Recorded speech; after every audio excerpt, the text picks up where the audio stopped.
예, 안녕하십니까? 오늘도 교과 공부로 돌아왔습니다. 제가 저번 주 교과는 제가 여기에 일정이 너무 바빠서 이렇게 올리지 못했는데요. 그래도 이 많은 이 양해를 해주실 것이라고 제가 그렇게 생각을 합니다. 제가 여기서 이제 대학교에 이 학기가 시작되었고 또 교회나 이런 다른 많은 할 일이 있어서 이렇게 영상을 올리는 것이 이렇게 좀 어려울 때가 있습니다. 그래도 이번에는 시편 13과 우리 이번 교과의 마지막 과고요. 이 마지막 과 제목은 너는 여호와를 기다리라입니다. 오늘 이 마지막 시편 교과를 공부하시면서 또한 우리 이 시편이 얼마나 우리의 삶과 신앙에 중요한지를 다시 한번 떠올리게 되는 시간이 되기를 바랍니다. 그래서 우리 이 서론을 같이 한번 보도록 하시겠습니다. 우리 요, 요 서론은 이렇게 이야기합니다. 미준지 부분만 같이 읽어보도록 하겠습니다. 지금까지 우리가 시편에서 많은 것들을 배워왔잖아요. 그런 여정 가운데 있는 우리가 시편에서 발견하는 마지막 중요한 주제는 여호와를 기다리라는 것이다. 주님을 기다린다는 것은 나태함과 절망에 찬 자포자기의 시간을 의미하지 않는다.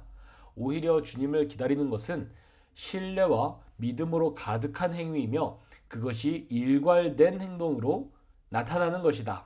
아랫부분입니다. 주님을 향한 기다림은 결코 우리를 실망시키지 않을 것이며 그분은 모든 약속에 신실하시기 때문에 우리는 풍성한 보상을 받을 것이다. 우리 교과가 이렇게 이야기했습니다.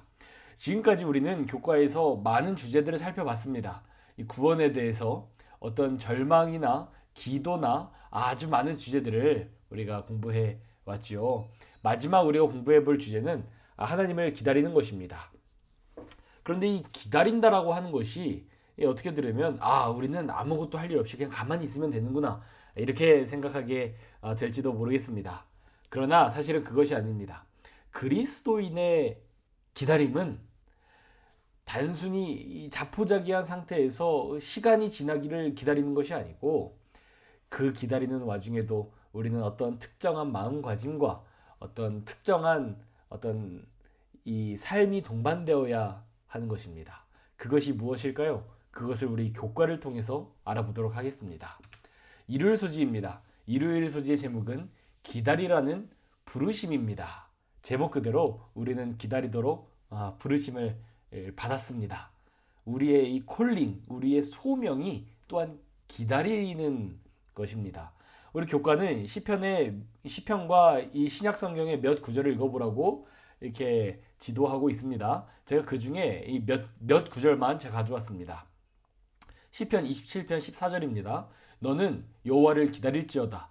강하고 담대하며 여호와를 기다릴지어다. 시편 37편에도 이런 성경절이 있습니다.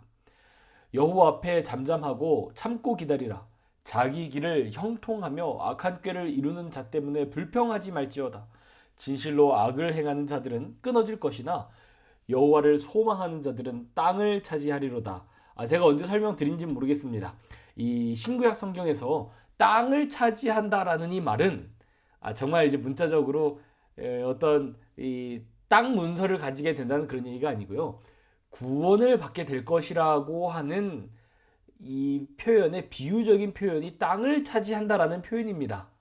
그래서 이 성경에서는 의인은 땅을 차지하여 거기 거함이며 이런 성경자들 여러분들이 곳곳에서 보셨을 것입니다. 우리 예수님께서도 온유한 자가 복이 있나니 그들이 땅을 기업으로 얻을 것이며 그렇게 말씀하셨죠. 그것이 정말 이 지주, 이 토지주가 된다라는 말이 아니고 구원을 받는다라는 말의 어떤 성경적인 표현입니다. 로마서 8장 24절에도 우리 이런 표현이 있습니다. 우리가 소망으로 구원을 얻었음에 보이는 소망이 아니니 보는 것을 누가 바라리요? 우리는 소망으로 어떤 소망입니까? 하나님께서 이 땅에 다시 오신다는 그 소망으로 이미 구원을 얻은 것입니다. 이렇게 성경은 계속해서 기다려야 합니다. 우리가 이 인내함으로 기다려야 합니다. 이렇게 얘기하는 성경절들이 많은 것을 볼 수 있습니다. 이런 개념을 가지고 우리 교과의 내용도 보도록 하시겠습니다. 미실실 부분에 이렇게 얘기합니다. 주님을 기다린다는 개념은 시편만이 아니라 성경 전체에 가득하다. 기다리는데 꼭 필요한 것은 인내이다. 인내는 하나님께서 우리를 위해 일하시지 않을지도 모른다는 그런 의욕을 물리치는 최고의 약속이다. 이처럼 성경은 곳곳에서 우리 보고 기다리라고 이야기합니다. 악인들이 승리하는 것처럼 보이는 세상, 의인들이 패배하는 것처럼 보이는 세상에서 우리는 인내함으로 하나님의 이 구원의 계획을 기다려야 합니다. 그러면 어떻게 될까요? 보게 될 것입니다. 이 세상의 모든 것이 회복되고 하나님께서 우리를 그분의 나라로 인도하시는 그 놀라운 이적을 경험하게 될 것입니다. 그래서 성경이 우리 보고 기다리라라고 하는 것입니다. 그리고 그 기다릴 때 인내심이 있어야 하는 것입니다. 자, 그렇다면 또 이제 우리는 기다리는 것 말고 다른 마음가짐을 가져야 한다면 그것은 무엇일까요? 그것은 월요일소지에 등장합니다. 월요일소지는 시편 131편을 읽어보라고 지도합니다. 시편 131편은 오직 절이 3절밖에 없습니다. 1절입니다. 여호와여 내 마음이 교만하지 아니하고 내 눈이 오만하지 아니하오며 내가 큰 일과 감당하지 못할 놀라운 일을 하려고 힘쓰지 아니하나이다. 실로 내가 내 영혼으로 고요하고 평온하게 하기를 젖된 아이가 그의 어머니 품에 있음같이 하였나니 내 영혼이 젖된 아이와 같도다. 이스라엘아 지금부터 영원까지 여호와를 바랄지어다. 우리 1절에 여기 빨간색으로 글자를 이렇게 만들어 놨습니다. 뭐라고 이야기하죠? 내 마음이 교만하지 않습니다. 내 눈이 오만하지 않습니다. 내가 큰 일 하지 않습니다. 감당하지 못할 놀라운 일 하지 않습니다. 이렇게 시편의 기자가 고백하는 거예요. 여러분, 교만이 무엇입니까? 난 정말 대단해. 오만이 무엇입니까? 나는 정말 가치가 있는 사람이야. 나는 뛰어난 사람이야. 이것이 교만과 오만입니다. 시편의 기자가 자기는 그런 사람이 아니라는 거예요. 그래서 내가 큰 일과 감당하지 못할 어떤 그런 일들을 하려고 내가 그를 시도하는 사람이 아닙니다. 라고 하나님께 고백하는 것입니다. 이 사람은 반대로 어떤 일을 할까요? 나는 그냥 고요하게 젖된 아이가 그의 어머니 품에 있음같이 하나님 안에 안겨 있는 것이 더 좋습니다. 이렇게 얘기하는 사람인 겁니다. 많은 사람들이 이 땅에서 뭔가 이렇게 성공하고 이루려고 하는 그런 것을 위해서 생활을 살아갑니다. 그래서 어떻게도 얘기합니까? 내가 내 삶의 성공을 위해서라면 범죄도 저지를 수 있습니다. 이렇게 얘기한 사람들이 우리 세상에는 있죠. 그런데 우리 성경은 이것이 잘못됐다라고 이야기하는 것입니다. 왜 그럴까요? 우리가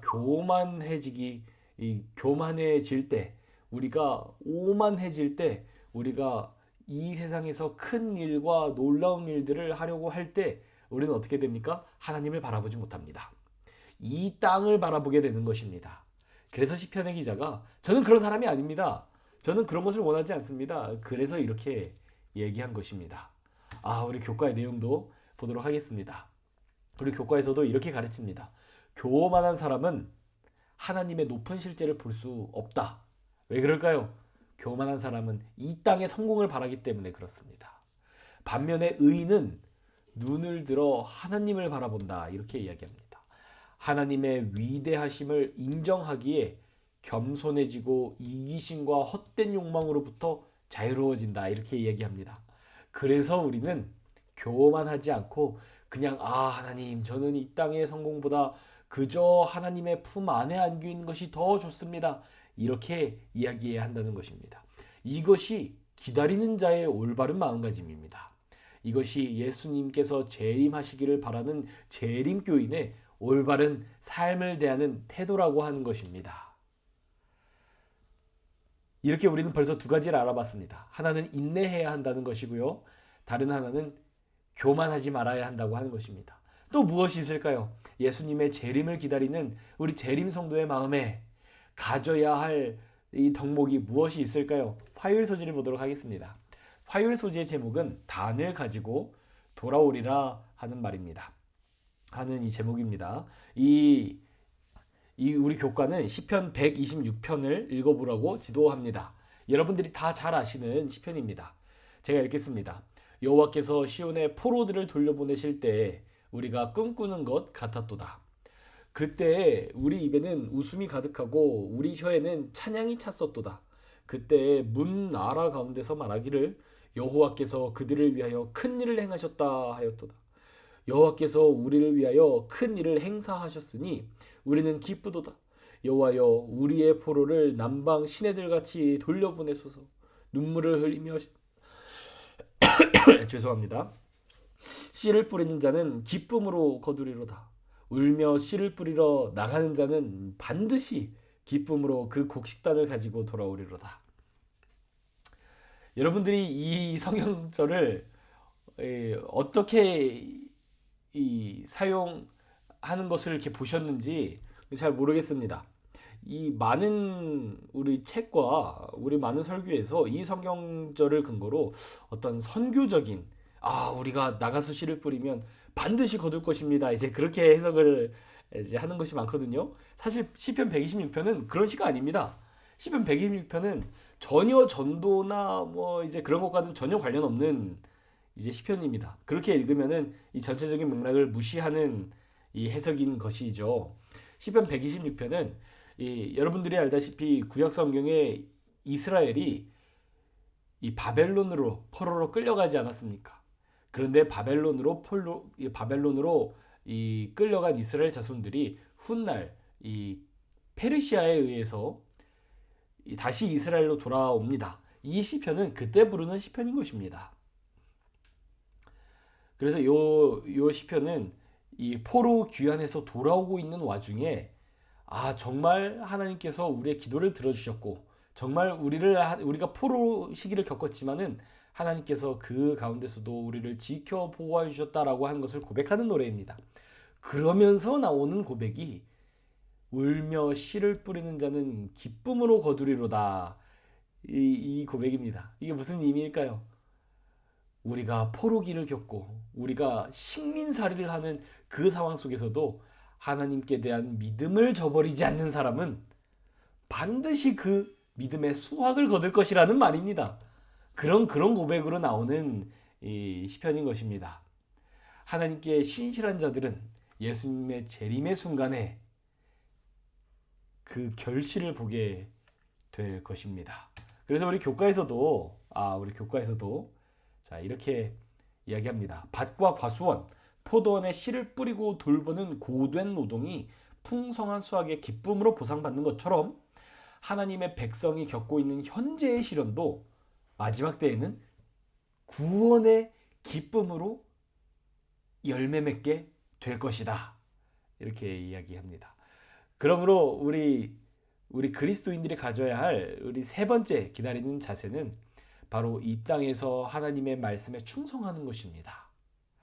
비록 악이 승리하는 것처럼 보이는 세상, 그리스도인들이 무시받고 차별당하고 공격받는 이 세상 속에서도 우리가 믿음을 지킨다면 우리 믿음의 씨앗을 뿌린 결말을 예수님의 재림의 순간에 보게 될 것입니다.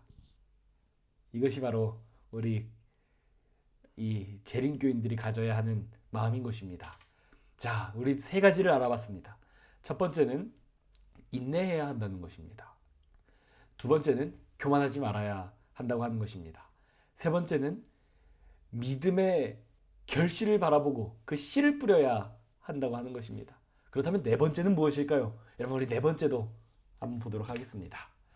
네 번째 우리 수요일 소지의 제목은 안식일의 쉼을 기다림. 제가 여기 좀 오타가 났습니다. 쉼을 가다림이 아니고요. 쉼을 기다림입니다.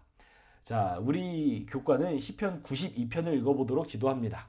여러분 우리 이렇게 시편을 보면 우리 한국어 성경에 이렇게 가로치고 이렇게 안식일의 찬송시, 뭐 성전에 올라가는 노래, 뭐 다윗의 시 이렇게 적혀 있는 거 있잖아요. 이게 임의로 그냥 우리가 만들어서 놓는 게 아니고요. 우리 구약 성경이 원래 적혀 있던 히브리어 성경에 원래 이게 들어가 있습니다. 히브리어 성경에 원래 있는 말입니다.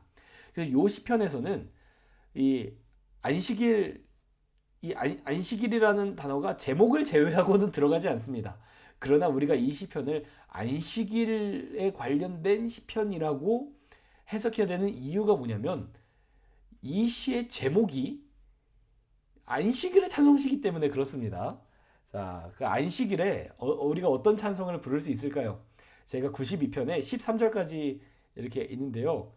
다 읽지 않고 이렇게 조금 잘라서 가져왔습니다. 제가 읽도록 하겠습니다.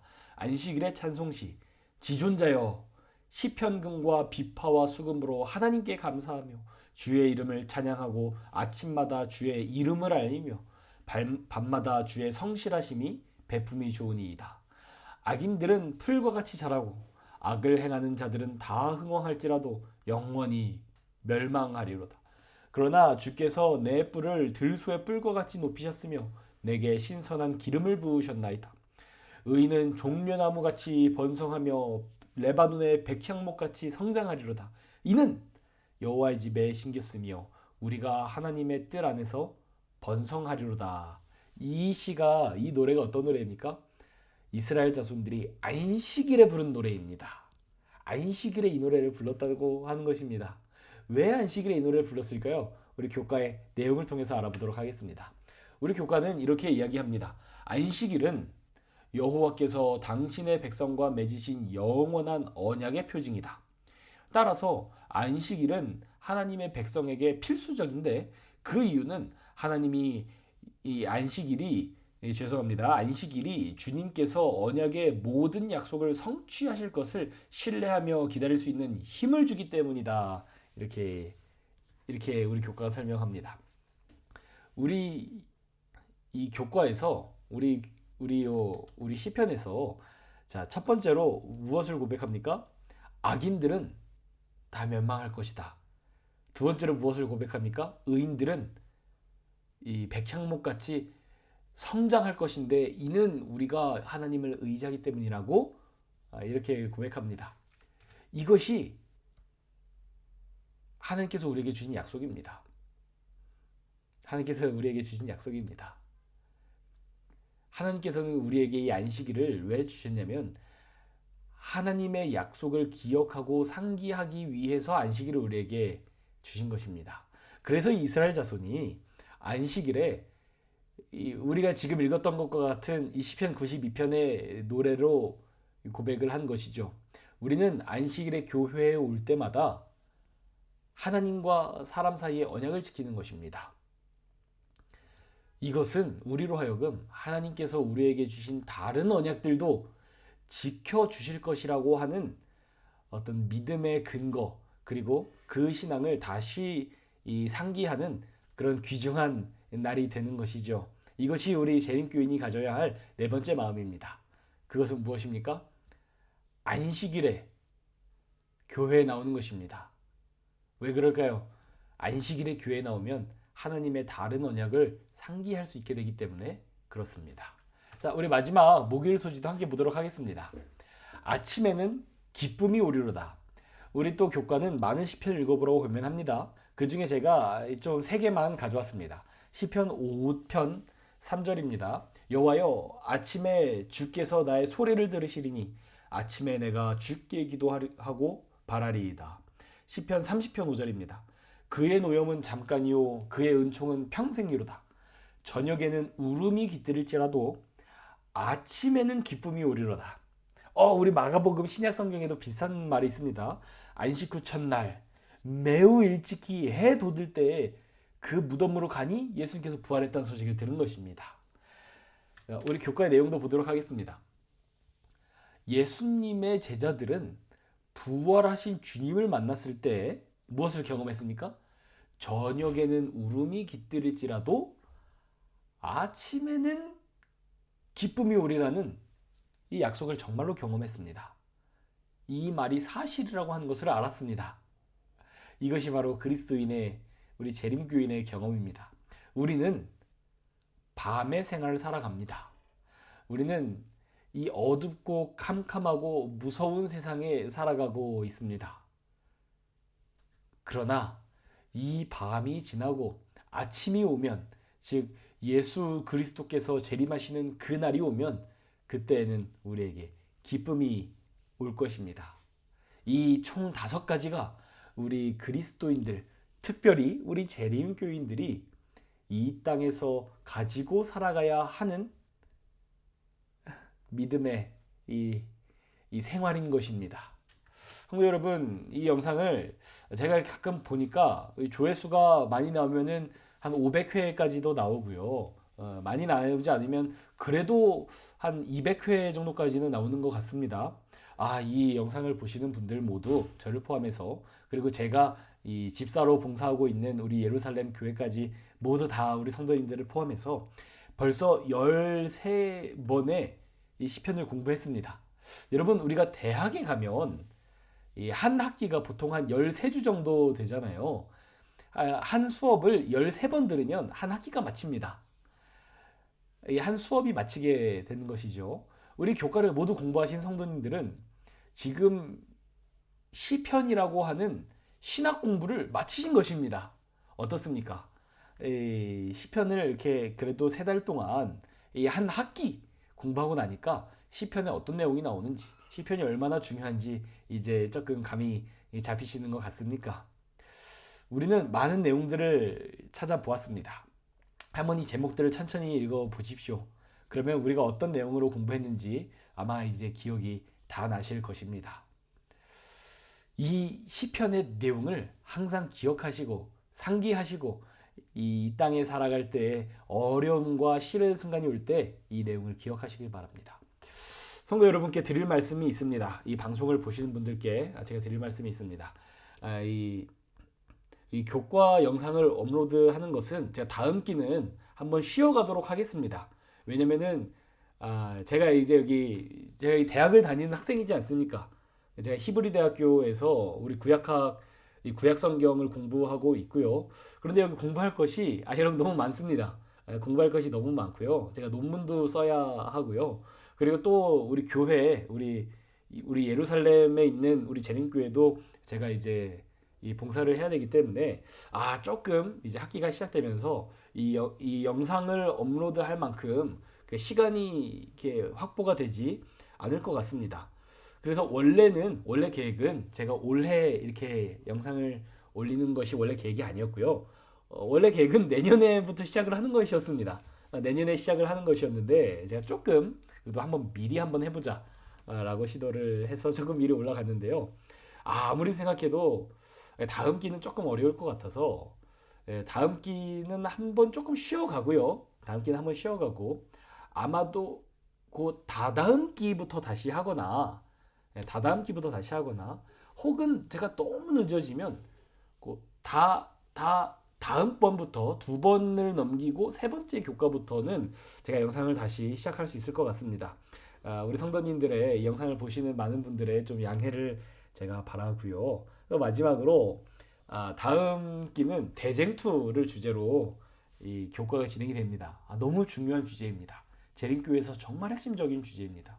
제가 영상을 이렇게 올리지 않더라도 사실 원래 제 영상을 보시는 분들이 교과 공부를 한 번도 해본 적이 없다가 제 영상 때문에 공부하신 분들은 없잖아요. 원래 교과를 공부하시던 분들이 조금 더 도움이 될까 싶어서 영상을 시청하신 것으로 압니다. 다음 기 교과도 정말 열심히 공부하시기를 제가 정말 이렇게 간절히 바랍니다. 유튜브에 다른 어떤 설명해 주시는 분들이 많이 있으니까요. 그 다른 영상들로라도 꼭 공부를 하시길 바랍니다. 그럼 오늘 영상은 여기서 마치도록 하겠습니다. 감사합니다.